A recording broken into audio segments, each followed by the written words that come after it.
I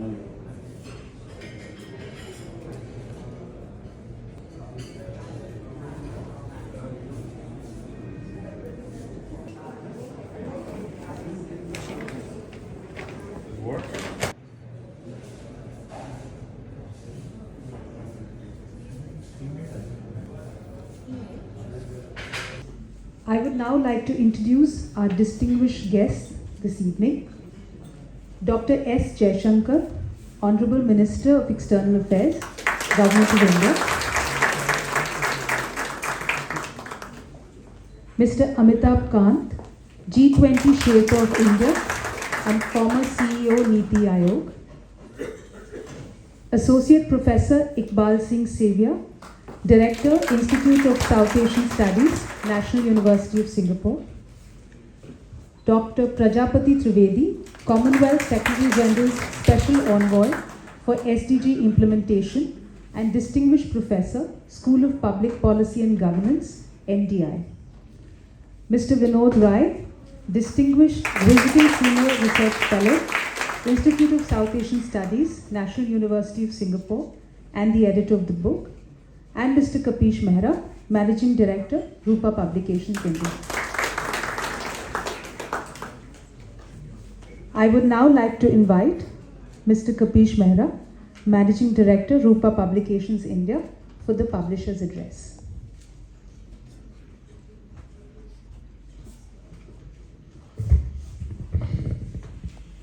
Thank you, Yamini. Am I audible? Is this okay? I think before I get into the formalities, the one institution we need to thank more than the university in Singapore is the Habitat Center. And not because today's event is complimentary. Iqbal ji, Prajapati ji, our distinguished author Vinod Rai, distinguished guests, ladies and gentlemen. The lunch led to a question which was a question that a lot of people, a lot of young Indians, aspirational youth ask. What's wrong with us and why can't we fix it? And that one question kept sort of bothering him, and he kept thinking about it, and it kind of folded well into what he was doing at Singapore. And promised, because on a government holiday, when the External Affairs Minister of the country lands up 5 minutes before a scheduled book launch, that's promise. So thank you, sir, for gracing the occasion. And he's available only on holiday. But so is the promise. So while there is hope, there are questions, and it is better for people who have served and retired or continue to serve, and some who don't wish to serve, to answer rather than the publisher to further interpret the situation. I just want to thank Mr. Rai for giving us the opportunity, the privilege to publish this book. It's the 4th one with us. And needless to say, each one of them have gone on to become bestsellers. Some of them have attracted a lot of media attention, a few cases, but he's never shied away from saying the truth and actually being blunt about it. So I'm glad that we have somebody amongst us who says as he sees it, and I'm glad that this journey continues, and I hope, sir, that after the steel frame there is something else as well. Thank you so much.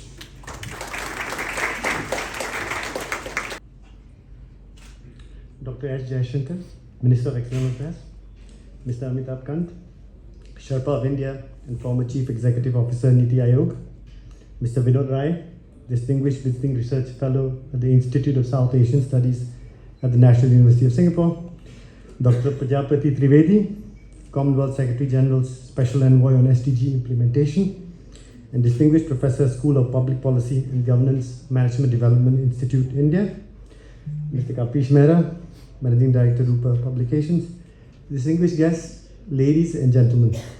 On behalf of the Institute of South Asian Studies at the National University of Singapore, I welcome you to the book launch of Transforming the Steel Frame, Promises and Paradox of Civil Service Reform, edited by Mr. Vinod Rai. We're honored to have with us today Dr. S. Jayashankar and Mr. Amitabh Kant to do the honors. Dr. Jayashankar and Mr. Kant, thank you for taking your time out of your busy schedules, that too on a public holiday, to be part of this event. Your presence here is deeply appreciated.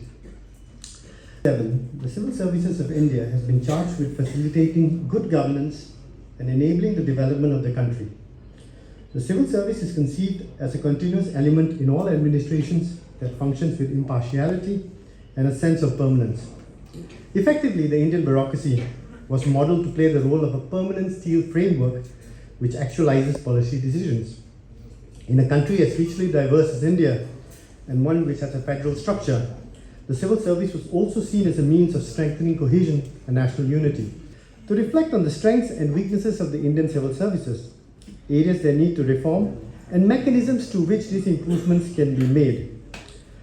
The book discusses the key challenges involved in reforming the civil services, such as the recruitment process and the famous debate over whether the civil services should focus on training bureaucrats to be specialists versus generalists.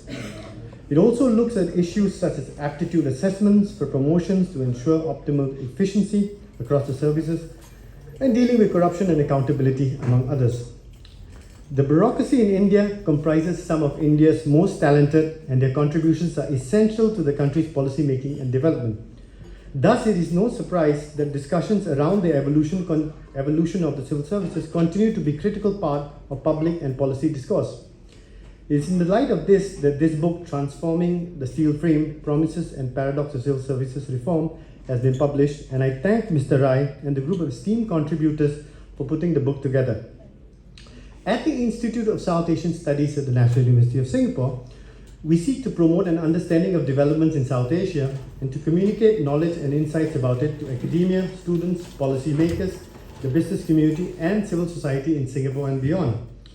As a part of one of the world's leading universities, the Institute of South Asian Studies particularly looks forward to continuing to be a space to discuss and develop knowledge on India. And today's book launch is an important effort in this regard.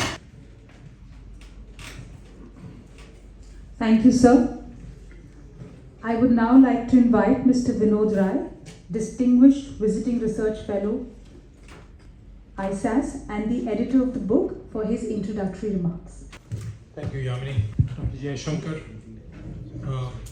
who normally we hear and see in places other than this country and this city. Thank you very much for gracing this occasion today.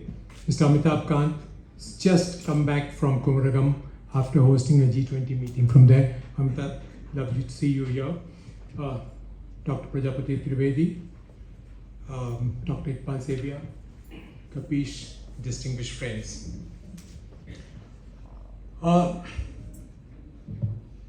The most difficult task, for which Kapish has taken a lot of credit, it did take birth over here, but if I had written the book that Kapish wanted me to write, probably a couple of more defamation cases would have been filed against me.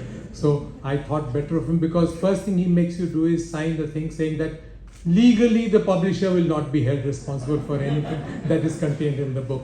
So the instinct of self-preservation prevailed, and I stayed away from it. Well, the subject, parliamentary democracy. All parliamentary democracies have a permanent civil service. It's supposed to be the mainframe, call it the structure, call it the scaffolding, whatever it is. We prefer to call it the steel frame. The steel frame is permanent.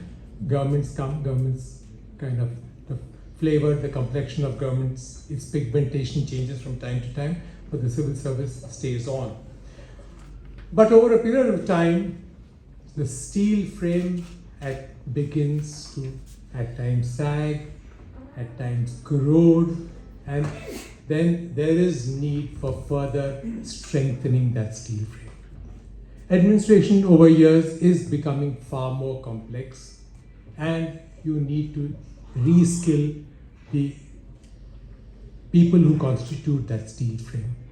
And that's why we've had administrative reforms commissions, 2 of them. We've had any number of committees, but probably the best thing that the government did was 2020, they launched what is otherwise known as Mission Karmyogi.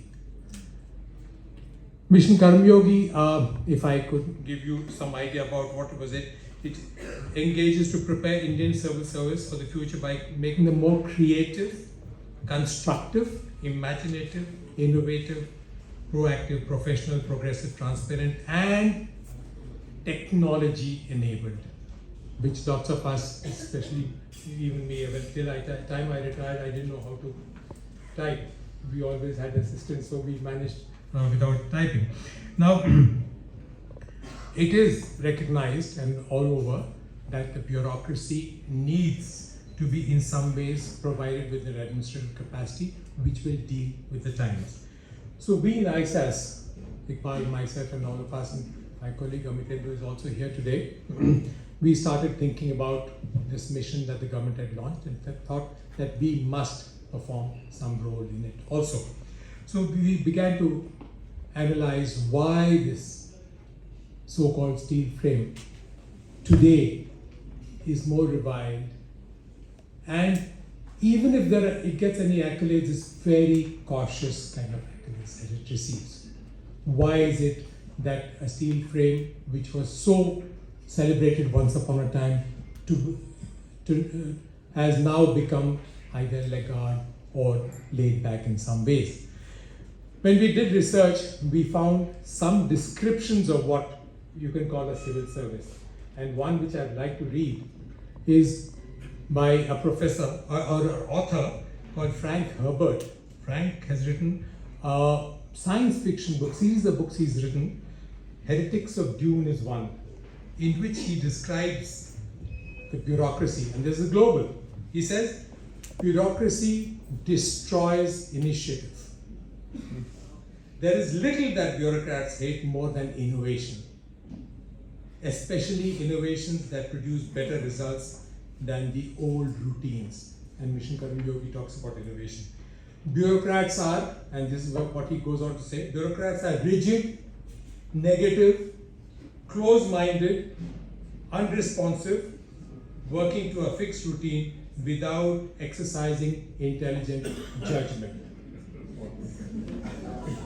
That's how he defines all of us. But talking about Indian bureaucracy, ex-President Barack Obama has written in his book, Promised Land, he says, the Indian bureaucracy is hamstrung by a parochial bureaucracy that was resistant to change, of distinguished personalities, people who are from the bureaucracy itself, and people from outside who have dealt with the government and have some experience of the government. So we got together people like a former UPSC chairman, Deepak is with us here today, former director, the Lal Bahadur Shastri, the director is present here today, secretaries in government, information commissioners, election commissioners, the vigilance commissioner, all of whom are present here today, to give us some ideas of what and how they would like to see governments change. We got together people from the corporate sector, distinguished people like Mr. Vinod Rai from TCS, former TCS, Kiran Mazumdar-Shaw, you all know her. Then there is Naina Kidwai, who has run a few banks. People, distinguished people like them. We got a couple of international civil servants. We got Dr. Trivedi, who teaches, though he is about 100 years younger than me, he taught me in Harvard. And he's ashamed of saying so that he taught me. I don't know what's the reason, but anyway, that's what he said. And we found that yes, there is a bureaucracy. There will be political interference. We can't wish it away. We can't shy away from it. There will be in the bureaucracy, as it is being done now, a proliferation of lateral entrants specialized in their own way. We can't say that they are going to be spoiling the culture of the bureaucracy, and there will be insidious attempts to damage the moral fiber of that bureaucracy. So there is need to create a genre of people, a distinguished sort of people, present-day administrators who will deal with present-day problems, unlike what, say, not so much Amitabh, but for me, 50 years back, 52 years back, when we joined the service, things were very different. So present day administrators who will deal with present day problems and skill them with present day techniques to handle this. And that's what I think the mission is all about, and we thought we will contribute to it. Now, what has finally emerged in the book from all the authors who have contributed to is an excellent bouquet of suggestions, recommendations that have come forth from people who have worked with the government. Remarkable things like Kiran, she works in Bangalore on urban infrastructure.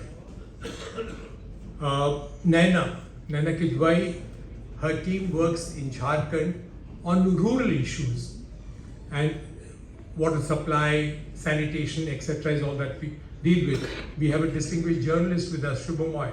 Shubhamoy has talked about local self-governments and how they have been running or need to be running. To do justice to Kapish, this book must be sold and these people should buy them and read them. But what has emerged is that a participative, collaborative approach is essential.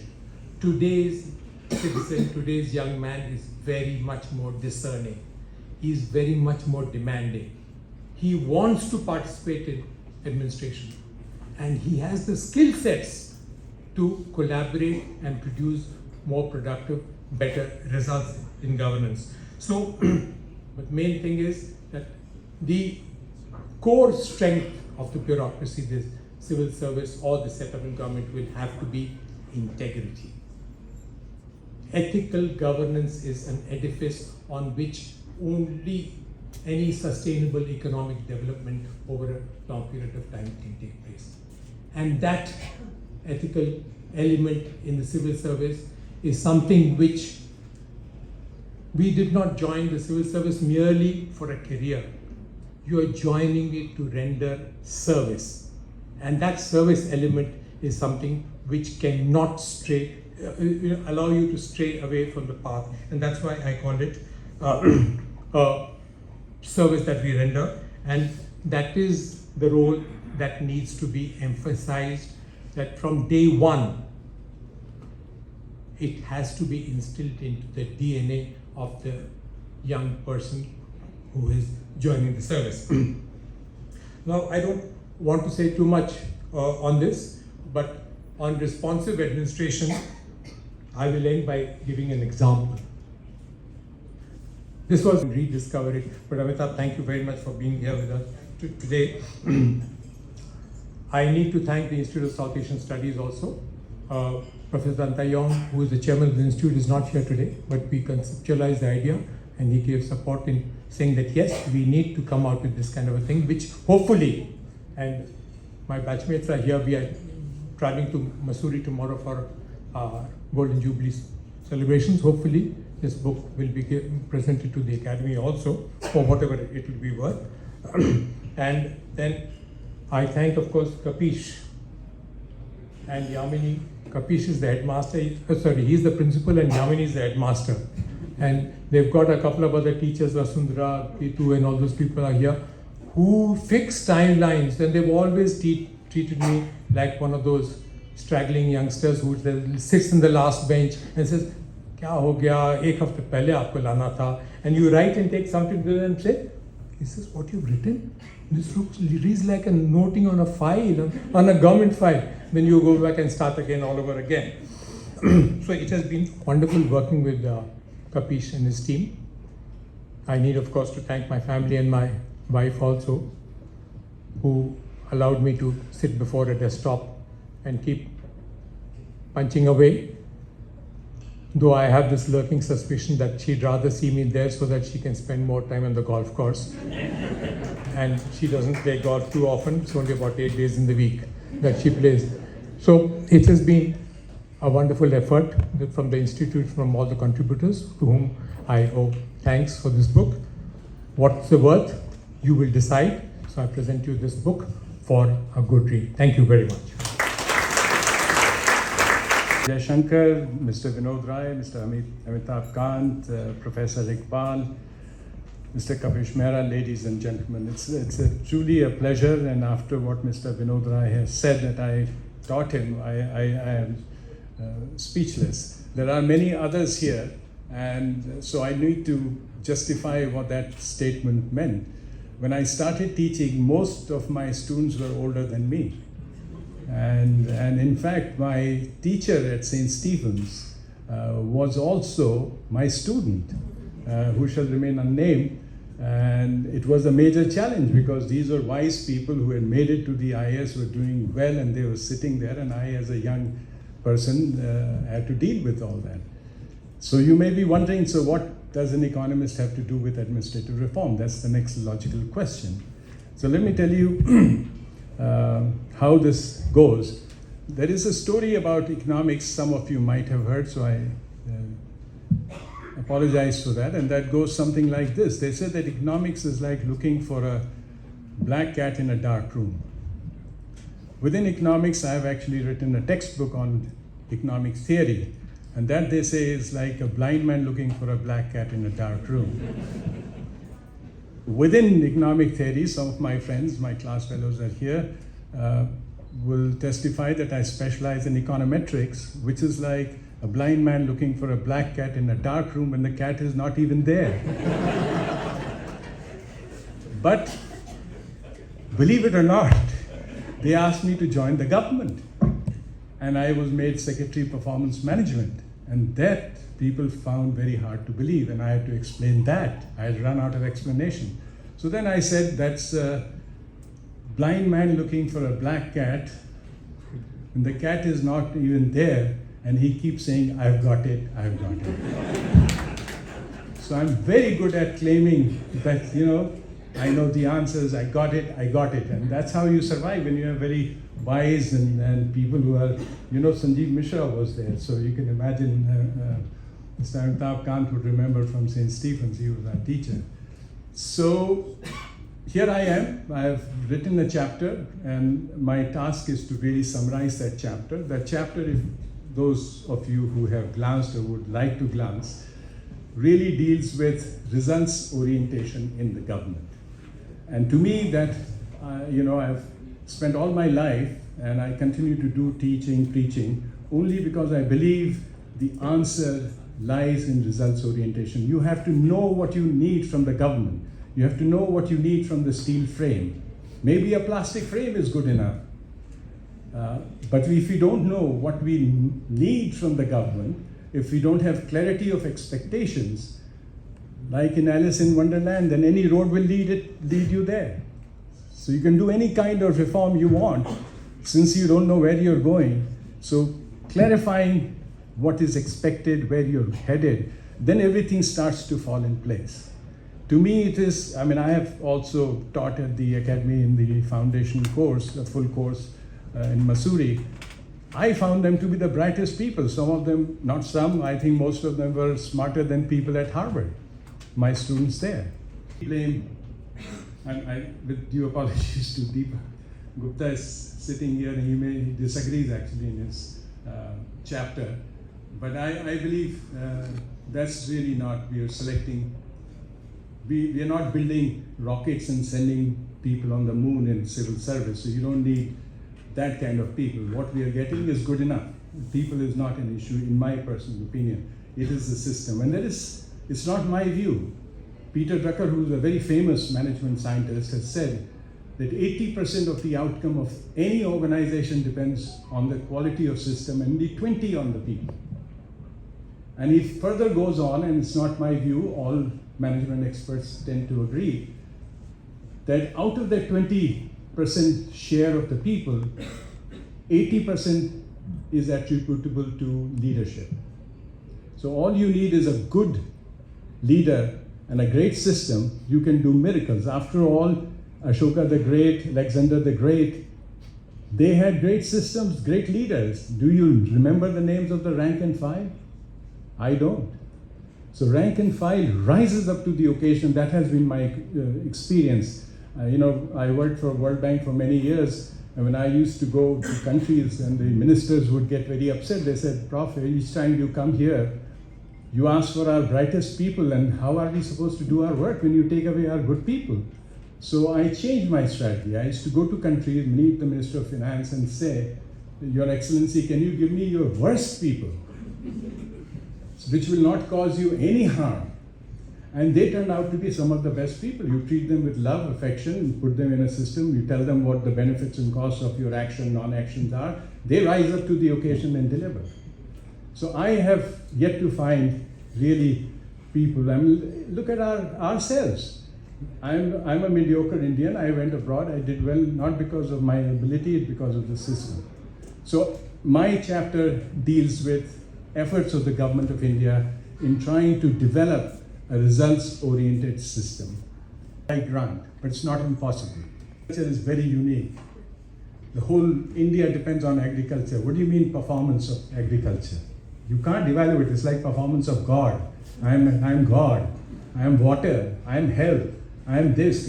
What do you mean? You've come here to talk about my performance? You went our external affairs.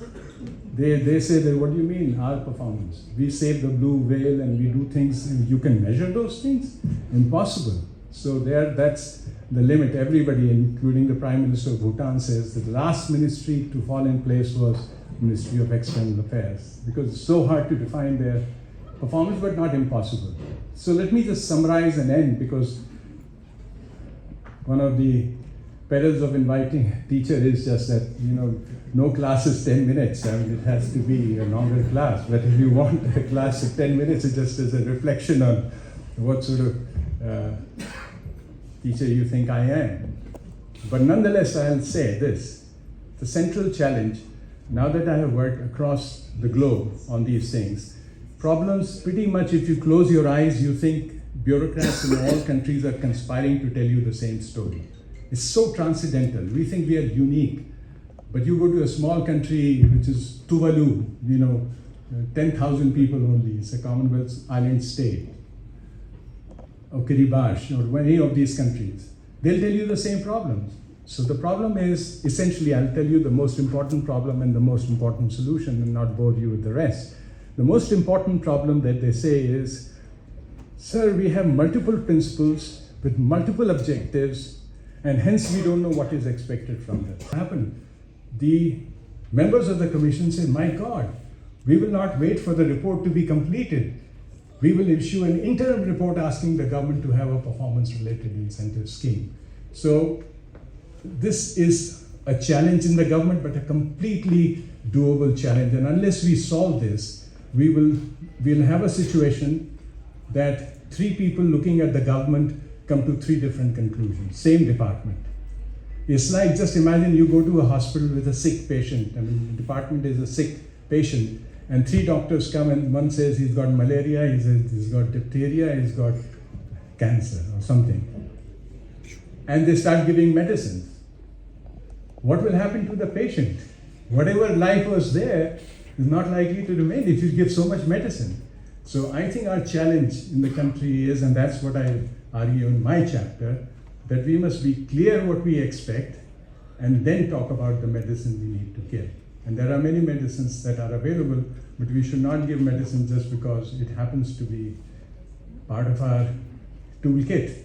Medicine should be given to a patient who needs that medicine. But unless we know we have a barometer, a tool to figure out whether the patient is sick or healthy, I'm afraid we'll keep, like Neem Hakim, you go there and he says, he looks sick. I think he has got this. And from the looks you give something. And that's how we are treating many of our government departments and bureaucracy, and hence not making progress. If we have to make progress, we must be clear what we want, and then it will follow. These are very bright people, the brightest of the bright, and they will deliver. That is. Mr. Jaishankar, the Honorable Minister, Mr. Vinod Rai, Mr. Prajapati Trivedi, who's taught me in college, St. Stephen's, and Mr. Kapish Mehra, Iqbal, distinguished guests, ladies and gentlemen. When I first landed up in Kerala as a young probationer, there were hardly any North Indian officers there. We'd taken this Kerala Express train journey, 48 hours to land up in Kerala, and that was the time when Kerala was just full of trade unions. You couldn't even carry your luggage. There was something called Noku Kuli, that you had to give money to the union leader even to carry your own bag. But one of the refreshing things of Kerala that time was that Mr. Vinod Rai was there, who really took care of all the probationers. at least all the North Indian probationers. And I think I owe him a deep debt, and I thought the only way to repay him back was to be a panelist at this book release. So, soon after in Kerala, after I'd finished my subdivision, one of the jobs which I got from the then Chief Minister was to transform the lives of traditional fishermen in Kerala. And actually for 3.5 years, my job was to enhance their productivity, give them outboard motors, give them new fishing nets, which were then known as disco nets, give them new fiberglass crafts. We also introduced beach level auctions. But opening their bank accounts then was a nightmare. It used to take us 7-8 months chasing physical bank managers to open. Know your customer was a nightmare. Today, since then, as I look back, today we are able to open a bank account in less than a minute using the biometrics. So the transformational journey of India really has been from about 8 months then to 1 month, and less than a minute. And soon then after, actually I ran foul of the communist government in Kerala, and I was kept without a posting for about 7-8 months. I was without a posting. I thought that was the end of my career. And Kerala was then unheard of as a tourism destination, and as a punishment posting, the communist government made me Secretary Tourism. Thought that there was nothing else this guy can do, no trouble. So I used that opportunity really to build Kerala as a great brand, God's own country, opened up backwaters, created houseboats, really built Ayurveda as a great product, many other things, and Kerala really developed.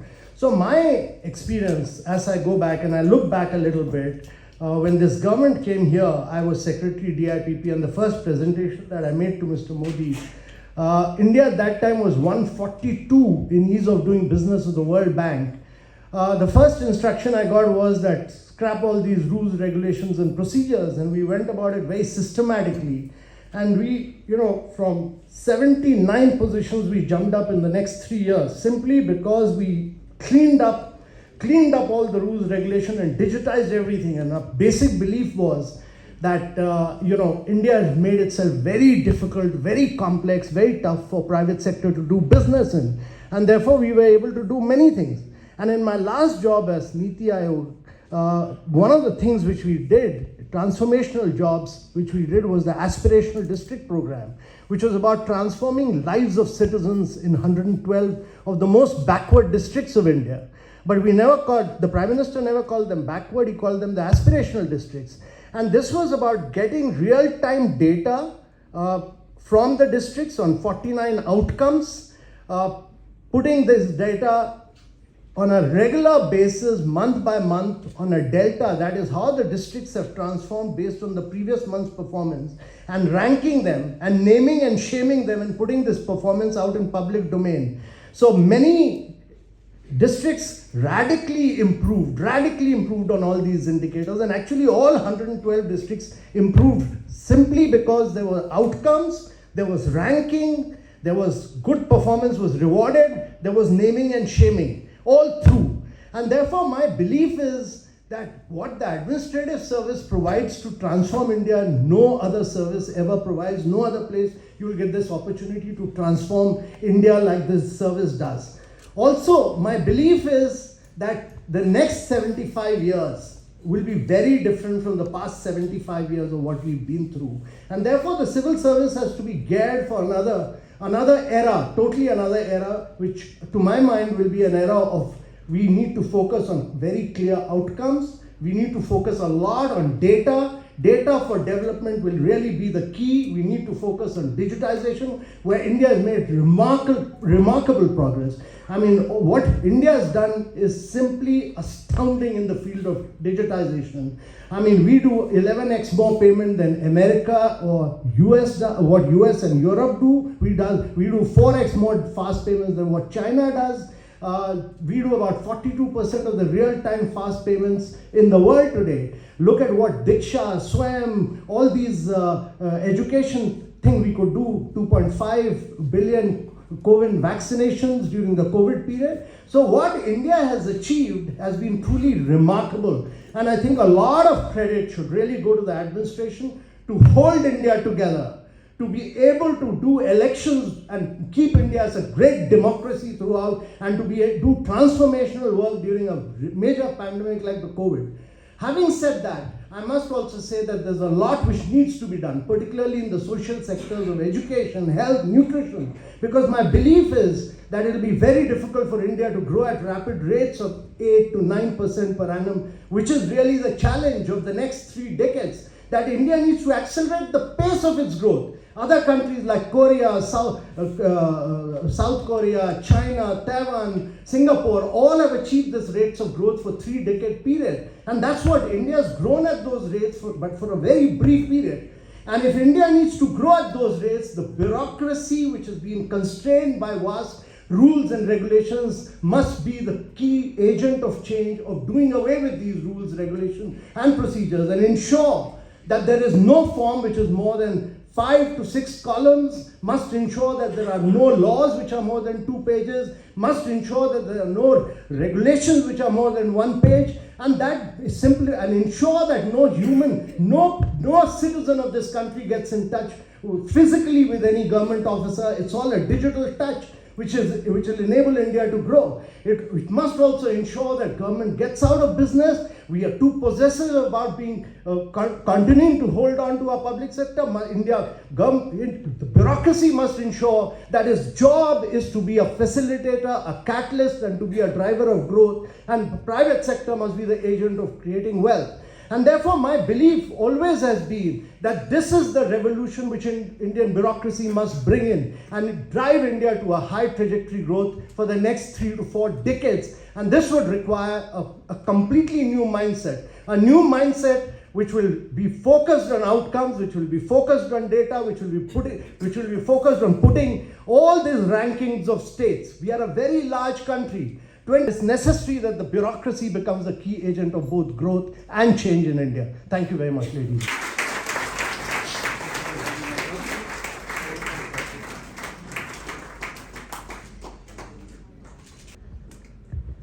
Amitabh, Dr. Prajapati Trivedi, Professor Iqbal Singh Sevia, Kapish, dear friends.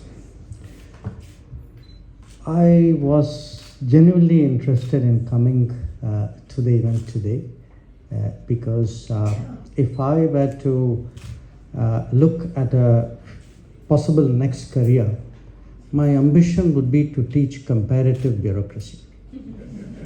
Comparative bureaucracy as a comparison among bureaucracies of India and between our bureaucracy and those of the rest of the world.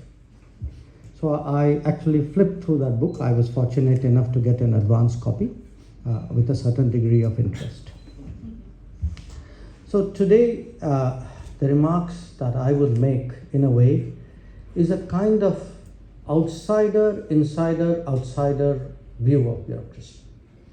The first outsider is because, as many of you know, I did 41 years in the Indian Foreign Service. And much of those 41 years were outside India.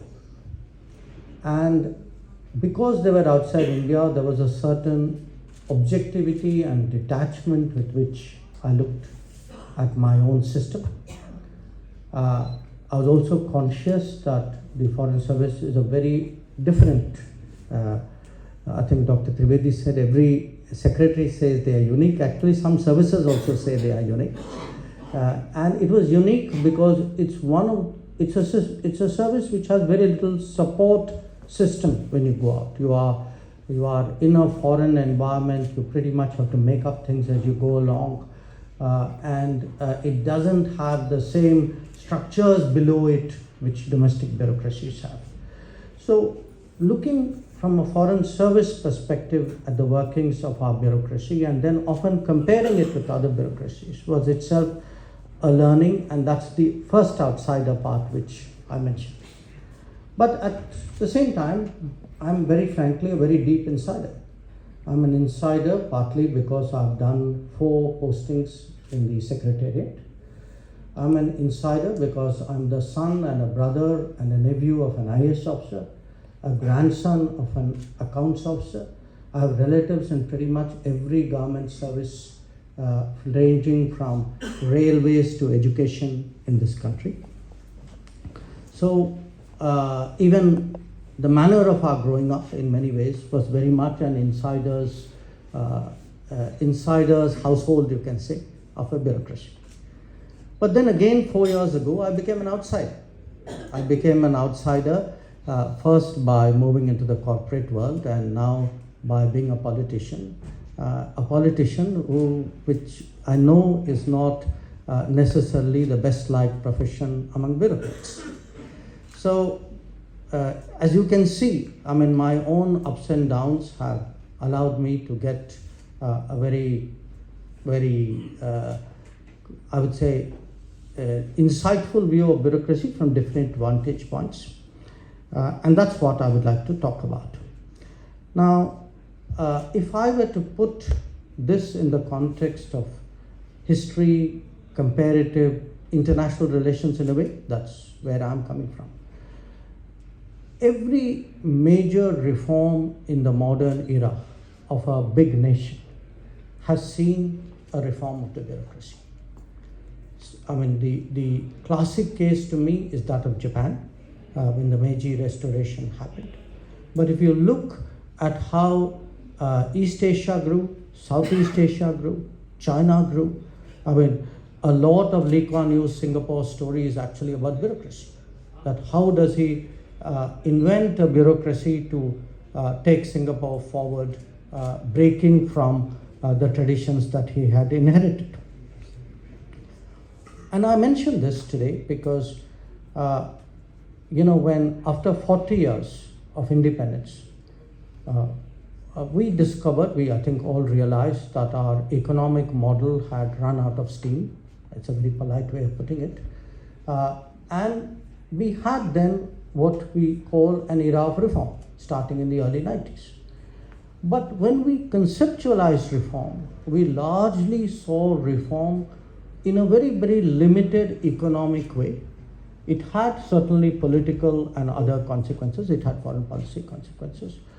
But the kind of, if I were to compare India's 1990s with, let us say, Japan's 1860s or China's 1970s and 80s, I think a very big difference is the fact that the kind of deep and broad reforms which were done, especially in the bureaucracy, in their respective steel frames, that was something which didn't happen in India.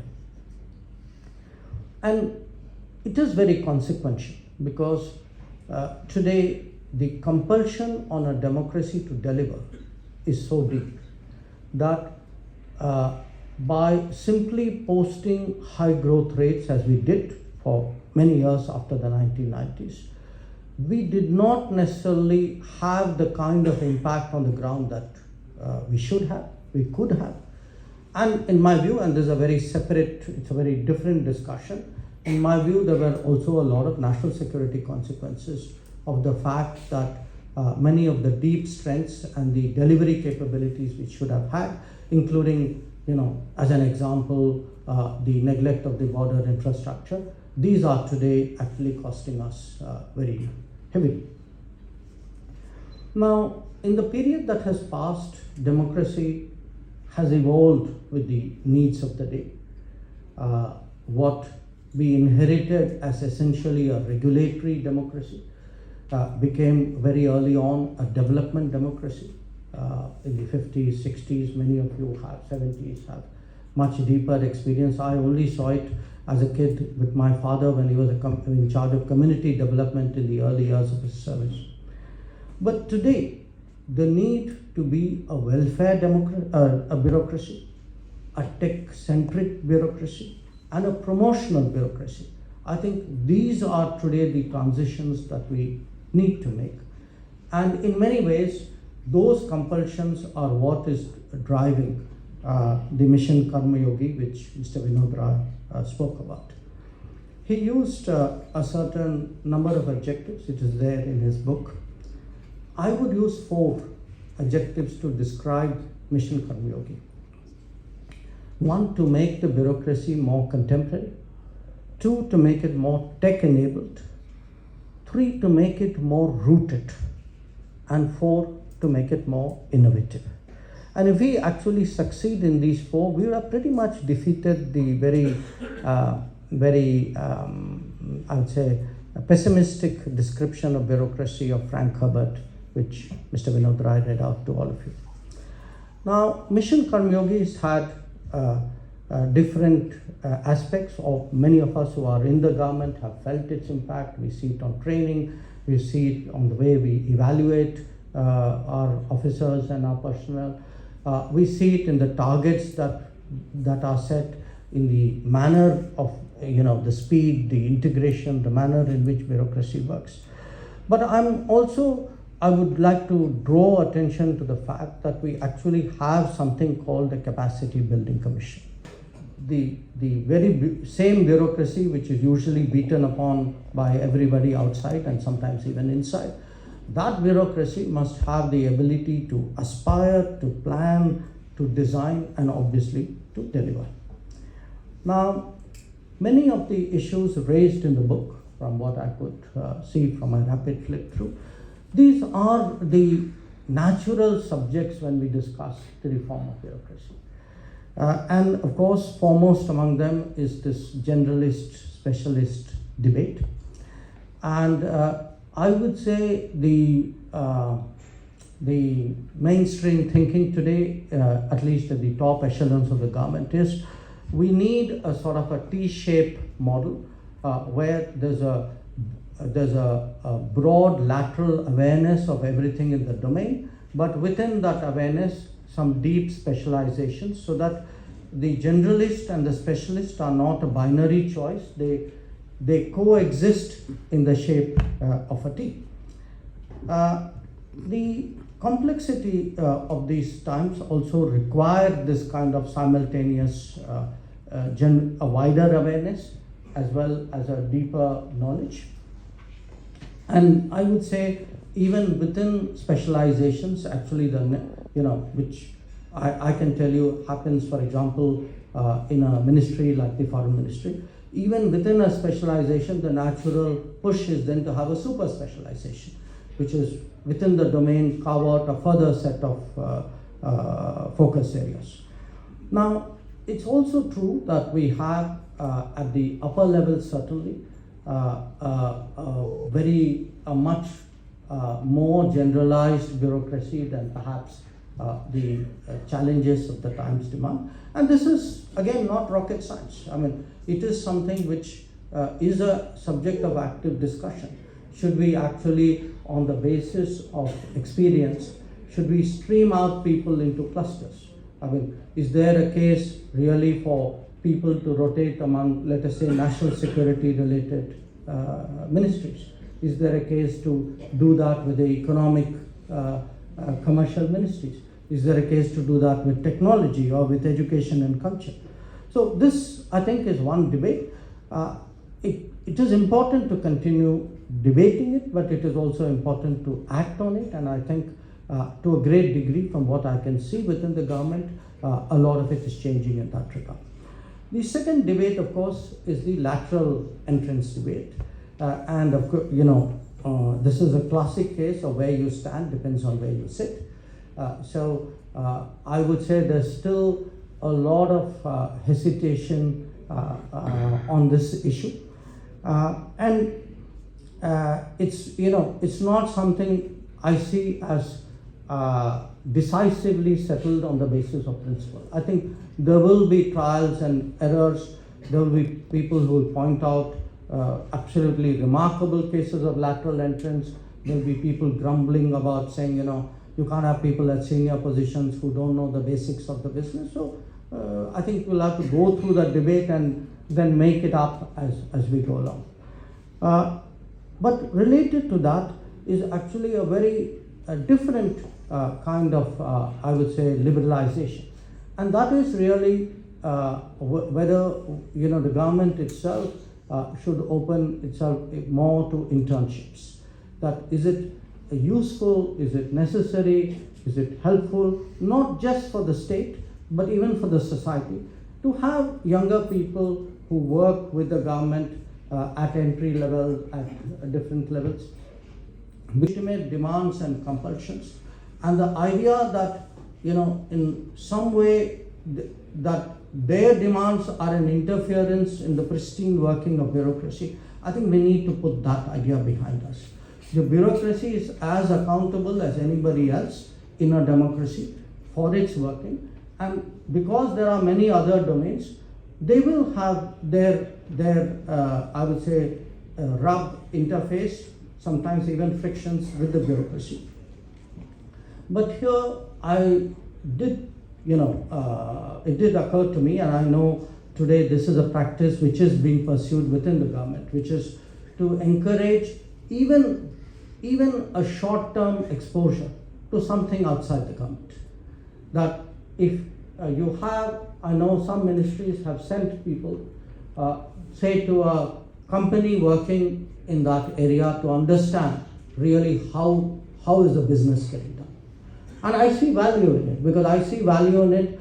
I mean, I spent a year in the corporate sector, some understanding of both sides of the issue. And sometimes I would say, because even within the government, there is a range of specializations. Today's world demands a kind of hybridization. It demands a hybridization because probably, when 9/11 happened in the US, there was a 9/11 commission which was set up. The biggest flaw they found, the real problem they found. Thank you so much, sir. On behalf of Rupa Publications India, Institute of South Asian Studies, National University of Singapore, and Mr. Vinod Rai, I would like to thank Dr. Jaishankar for gracing us with his presence today. I will also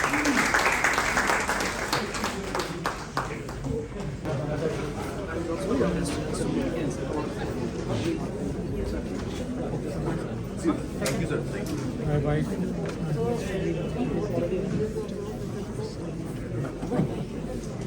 Think of it. Hi, how are you?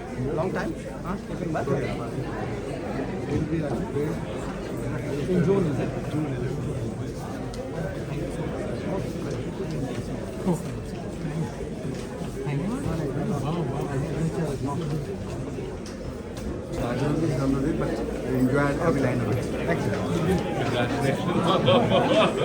I'm only signing my books. Dr. Jaishankar. Ardent follower now. I now really. It's a big fan moment for you. No, but I'm just. And Mr. Vijay Kumar. Oh, is it? So RK is the name. RK is the name. Yeah. आपको सुनकर तो बहुत ही अच्छा लगा मुझे. Also had a fan moment with you. Hi. Mr. Khan, it's a pleasure meeting you. This is Dhananjay here. How you talk, well spoken as always.